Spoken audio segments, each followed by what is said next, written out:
All good morning. So మీరు చూస్తున్నారు ఇక్కడ ఇది bitcoin and Ethereum 1 minute chart. Okay, so ఇక్కడ ఇవాళ ఓపెన్ అయింది కదా, నిన్నంతా ఇక్కడంతా ఒక సైడ్ వేస్ లాగా ఫామ్ అయింది కదా, ఇక్కడ ఓపెన్ అయింది కదా. ఓపెన్ అవ్వక ముందు నిన్న ఒక బాక్స్ తీసుకున్నాను.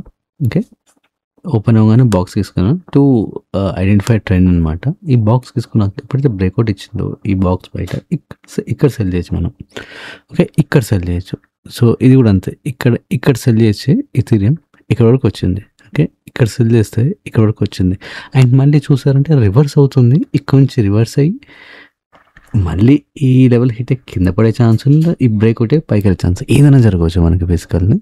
బట్ ఒక క్విక్ ట్రేడ్ అయితే అయిపోతుంది, మనం తొందరగా ఎగ్జిట్ కావచ్చు. ఓకే, యాక్చువల్లీ ఏంటంటే ఇది నెక్స్ట్ టార్గెట్ లేదా ఇమీడియట్ టార్గెట్ ఈ ఇన్విజిబుల్ లెవెల్ మధ్యలో పెట్టుకోవచ్చు అండ్ నెక్స్ట్ ఈ టార్గెట్ పెట్టుకోవచ్చు. బట్ ఏంటంటే ఇది కొంచెం డ్రామాస్ అవుతూ ఉంటాయి.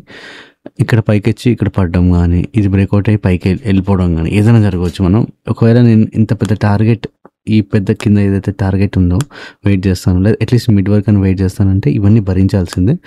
ఇప్పుడు చూసారు కదా బ్రేక్అవుట్ అవుతుంది, చెప్పలేం ఇక్కడ రివర్స్ అయ్యే ఛాన్స్ ఉంది. ఇక్కడ ఎగ్జిట్ అయిపోయి ఎప్పుడైతే ఈ లెవెల్ బ్రేక్అవుట్ ఇచ్చేసిందో కంప్లీట్గా, ఇక్కడ ఎగ్జిట్ అయిపోయి మళ్ళీ బై చేయాల్సి వస్తుంది. బై చేస్తే మనకి ఇంకా పైన ఇంకో టార్గెట్ కూడా ఉంది, అట్లీస్ట్ ఈ మిడ్ వరకు పెట్టుకోవాలి లేదా ఈ పైన వరకు పెట్టుకోవాలి టార్గెట్. మెల్లమెల్లగా ఒక్కొక్కటి రీచ్ అవుతూ పోతుంటే మనకు అర్థమవుతుంది మన టార్గెట్ ఏంటనేది.